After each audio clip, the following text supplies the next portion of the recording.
नमस्कार। यदि आप बैंगन की खेती करते हैं तो आपको सबसे बड़ी समस्या तना छेदक और फल छेदक की होती है। आज इस वीडियो पर मैं आपको संपूर्ण जानकारी दूंगा कि कैसे हम तना छेदक और फल छेदक को कंट्रोल कर सकते हैं।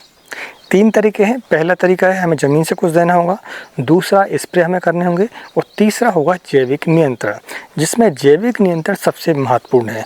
आप कितने ही स्प्रे कर लें, कितने ही कीटनाशक डाल लें, अच्छे से अच्छा डाल लें, 30 ग्रुप डाल लें, सब कुछ डाल लें आप, लेकिन जब तक आप जैविक नियंत्रण नहीं करते हैं तो आप यकीन मानिए आपकी बैंगन की फसल से तना छेदक, फल छेदक की जो तितली होती है वो आपकी खत्म नहीं होती है।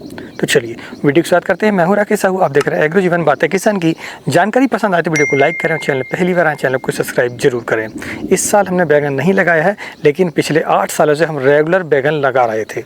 यही एक कारण कि हमने इस साल थोड़ा सा पलटी किया है, हमने उस पर मक्का लगाया वही ज़मीन पर। तो हमारे अनुभव के आधार पर मैं आपको बताऊं कि 3 पॉइंट होते हैं। पहला, हमें ज़मीन से कुछ देना होता है, दूसरा स्प्रे पर कुछ देना होता है और तीसरा जैविक नियंत्रण करने होते हैं।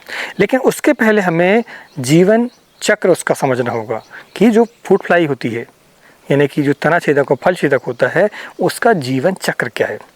जीवन चक्र में अगर हम देखें तो जो तितलियाँ होती हैं वो आपको दिखाई नहीं देती, वो अधिकतर रात में काम करते हैं। छोटी तितली होती है बिल्कुल लीफ माइनर के जैसे कि, और सफ़ेद कलर होता है, उसमें बारीक काले धब्बे होते हैं। आप रात में आएंगे तो दिखाई देगा वो क्या होता है कि आपका जो फूल होता है या फल होता है वहाँ पर जाकर अंडे छोड़ता है, और अंडे जो है बाद में इल्लियों का रूप लेती हैं और वो फलों को सड़ाने का काम करती हैं। कुछ दिनों के बाद इल्लियाँ जो है आपकी कोशावस्था पर चली जाती हैं। आपने देखा होगा ज़मीन के नीचे आपको दिखाई देगा, वो शंखनुमा आकृति दिखाई देती है उसकी, बहुत छोटा होता है वो। और फिर वो जो शंख है यानी कि जो कोशावस्था है वो टूटती है और फिर इसके बाद फिर से आपकी तितलियाँ बन जाती हैं और फिर वही काम वो अगले जनरेशन को बढ़ाने में करती हैं, यानी कि फिर से मीटिंग करती हैं और फिर अंडे होते हैं और फिर इल्लियाँ होती हैं। तो यदि आपको फल छेदक और तना छेदक को कंट्रोल करना है तो आपको ऐसी दवा का इस्तेमाल करना पड़ेगा, ऐसे आपको काम करने पड़ेंगे जिससे कि अंडे का सफाया हो, दूसरा इल्लियों का सफाया हो और तीसरा तितलियाँ भी आपकी खत्म हो। तीनों तरीके से आपको काम करना पड़ता है। चौथा जो कोशावस्था होती है वो आपके कंट्रोल से बाहर है, क्योंकि वो ऐसा एक आकृति होती है उसकी, उसके अंदर इल्लियाँ होती हैं, तो वहाँ पर दवा काम नहीं करती है। इसलिए 3 ही स्टेज होते हैं अपने पास में। तो ये हमने जीवन चक्र को समझ लिया। अब हम जानते हैं कि हम ज़मीन के माध्यम से ऐसा क्या दें ताकि हमारी फसल पर तना छेदक और फल छेदक ना हो। उससे पहले मैं आपको बताऊं कि हमने बैगन के लिए ई बुक लिखी हुई है, जिस पर हमने संपूर्ण जानकारी दी है, चाहे वो आपका कीट प्रबंधन हो, चाहे फिर आपका वो फंगस प्रबंधन हो, चाहे फिर वो खाद प्रबंधन हो। ऐसे ही हमने टमाटर, मिर्च, बैगन, खीरा, फूल गोभी, लहसुन, इनके लिए भी ई बुक लिखी हुई है। यदि आप इसे लेते हैं तो आपको संपूर्ण नॉलेज मिल जाता है, यदि आप नए किसान हैं तो। और यदि आप पुराने किसान भी हैं तो भैया एक बार ले लें, बहुत ही कम कीमत है। आपको थोड़ी सी याददाश्त आपकी जो होती है वो तरोताज़ा हो जाती है इससे। हम सब जानते हैं लेकिन समय पर हम चूक जाते हैं, भूल जाते हैं।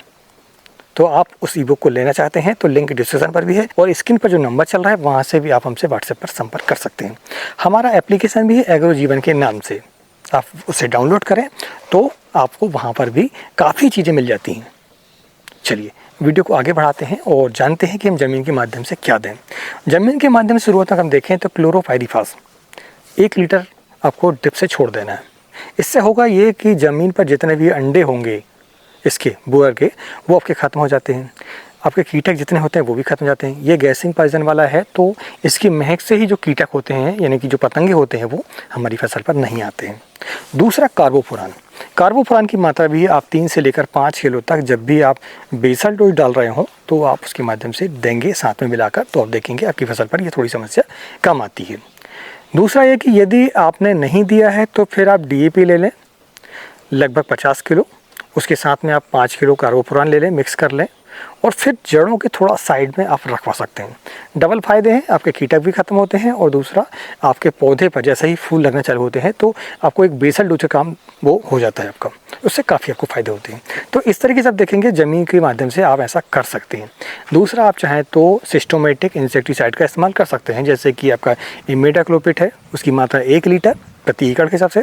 दूसरा एक्ट्रा यानी कि थाइमाथाक्सम की मात्रा 250 ग्राम प्रति एकड़ के हिसाब से। यदि आप ड्रिप से छोड़ते हैं या फिर ड्रिंचिंग करवाते हैं तो आपको जितने भी अंडे होते हैं वो आपके ख़त्म हो जाते हैं और पौधा भी सिस्टमेटिक तरीके से आपका बोरर से लड़ने में सक्षम हो जाता है।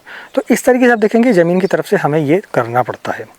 अब हम जानते हैं स्प्रे के माध्यम से क्या हमें करना है ताकि हमारी फसल पर फूड बरर और सूट बरर कंट्रोल हो जाए। तो उसके लिए पहले आपको जो शुरुआत करनी है स्प्रे पर, वो आपको इमामेक्टिन बेंजोएट, आप जानते हैं उसे हमारे साधारण किसान उसे सेमैया वाली दवा कहते हैं, वो लेना है आपको। उसके साथ में आप एसिटामिप्रिड की मात्रा लेंगे। इमामेक्टिन की मात्रा आप 100 ग्राम प्रति एकड़ के हिसाब से, एसिटा की मात्रा भी आप 100 ग्राम प्रति एकड़ के हिसाब से आप लेंगे। अब 2 मैं आपको दवा दे रहा हूँ, ये क्यों है? वो इसलिए है कि इमामेक्टिन बेंजोएट से आपके अंडे खत्म होते हैं और इल्लियाँ खत्म होती हैं। एसिटा से उड़ने वाले पतंगे खत्म होते हैं। जैसा कि आपको मैंने पहले बताया था कि हमें अंडों को मारना है, हमें इल्लियों को मारना है और तीसरा हमें पतंगों को भी मारना है। यदि आप ये स्प्रे शाम के समय करते हैं तो उसके रेट आपको और ज़्यादा मिलेंगे। अब हम दूसरे स्प्रे की बात करें तो दूसरा स्प्रे है अलीका। अलीका में क्या होता है, लैम्डासाइथिन और साथ में हमारा थाइमेथाक्सम होता है। तो लैम्डा जो है अंडों पर काम करता है कॉन्टैक्ट रूप से, और जो हमारा थाइमेथाक्सम होता है वह सिस्टमेटिक तरीके से काम करता है वाइट फ्लाई के लिए भी और पतंगों के लिए भी। तो यदि आप उसका इस्तेमाल करते हैं तो आपको फूड बरर और सूट बरर से काफ़ी राहत मिलती है। मात्रा की बात करें तो 200 ml प्रति एकड़ के हिसाब से आपको इस्तेमाल करना है, यानी कि 20 लीटर टंकी पर आपको सिर्फ 20 ml लेना है और 200 लीटर टंकी पर आपको 200 ml का इस्तेमाल करना पड़ेगा। इसके बाद तीसरा स्प्रे है डेलीगेट का। डेलीगेट 180 ml आप इस्तेमाल कर सकते हैं। उसके साथ में आपको इमिडाक्लोप्रिड का इस्तेमाल करना पड़ेगा। ये दोनों तरीके से काम करता है। डेलीगेट आपका इल्लियों को मारेगा, अंडों को ख़त्म करेगा, इमिडा आपका उड़ने वाले पतंगों पर काम करेगा। आपको हमेशा ध्यान रखना है कि आपको एक ऐसा कीटनाशक चलाना है जो कि उड़ने वाले पतंगों पर काम करे और एक ऐसा आपको कीटनाशक चलाना है जो अंडों पर काम करे। तीसरा इसमें हम लेंगे सूमोप्रिंट और डाइपेल का। सूमोप्रिंट की मात्रा हम लेंगे 400 ml प्रति एकड़ के हिसाब से और इसके साथ हम डाइपेल की मात्रा लेंगे 300 ml प्रति एकड़ के हिसाब से। तो यदि ये इस्तेमाल करते हैं आप, ये 3-4 जो स्प्रे आपको बताए हैं मैंने बारी बारी से, तो आप देखेंगे आपकी फसल पर फूड बरर और सूट बरर की समस्या नहीं आती है। इसके अलावा आप चाहे तो 3rd ग्रुप का भी इस्तेमाल कर सकते हैं। अब हम जानते हैं आखिरी पॉइंट को, जो है हमारा जैविक नियंत्रण। ये बहुत ही महत्वपूर्ण है। यदि आपने इसको समझ लिया तो आप यकीन मानिए आपकी फसल पर ये सारी समस्याएं दूर हो जाती हैं। इसमें 2-3 पॉइंट हैं। पहला है लाइट ट्रैप, दूसरा है फेरोमोन ट्रैप और तीसरा है स्टिकी ट्रैप।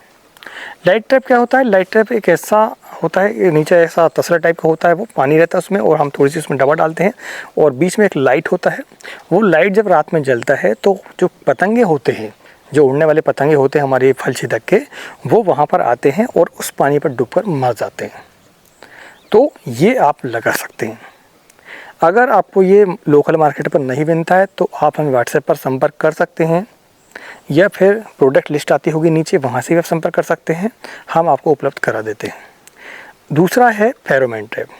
फेरोमोन ट्रैप क्या होता है कि एक प्लास्टिक नीचे होती है सजिली लंबी सी और वहाँ पर एक ल्यू लगी होती है। वो जो ल्यू होती है उसकी महक से जो पतंगे होते हैं हमारे नर पतंगे, वो अटैक होते हैं और अंदर घुस जाते हैं और वहीं पर मर जाते हैं। ऐसे ही लाइट ट्रैप पर भी हमें ल्यू लगाना होता है। लाइट ट्रैप पर एक गंध होती है, उसके आधार पर वो आते हैं। अब हम तीसरी बात करें तो तीसरा है भैया आपका स्टिकी टैप। स्टिकी टैप में क्या होता है, पीले कलर का और नीले कलर का हमें लगाना होता है, जिस पर गोंद लगी होती है, यानी चिपकने वाला पदार्थ लगा होता है। जैसे ही इंसेक्ट उसके टच में आता है तो वहीं पर चिपक कर मर जाता है। तो ये 3 तरीक़ों से यदि हम जैविक नियंत्रण से यदि हम कंट्रोल करते हैं फूड बरर और सूट बरर को, तो आपको काफ़ी इसके अच्छे रेट मिलते हैं। देखिए, लाइट ट्रैप आपको कम से कम 1 एकड़ पर 2 लगाने होंगे। फेरोमोन ट्रैप कम से कम आपको एकड़ पर 10 लगाने होंगे और स्टिकी टैप कम से कम आपको 50 लगाने होंगे प्रति एकड़ के हिसाब से। खर्चा कोई खास नहीं है। आपको एक स्प्रे खर्चे जो होते हैं हमारे 30 ग्रुप वाले, उस पर ही ये सारे आ जाते हैं। अगर आपको ये लेना है, परचेस करना है, तो आप हमें व्हाट्सएप पर संपर्क कर सकते हैं। तो चलिए, हमने आपको जो जानकारी दी है, यदि वो पसंद आई है तो वीडियो को लाइक करें और चैनल पहली बार चैनल को सब्सक्राइब जरूर करें। मिलते हैं एक नई वीडियो में एक नई जानकारी के साथ। तो नमस्कार, जय हिंद, जय किसान, जय जवान।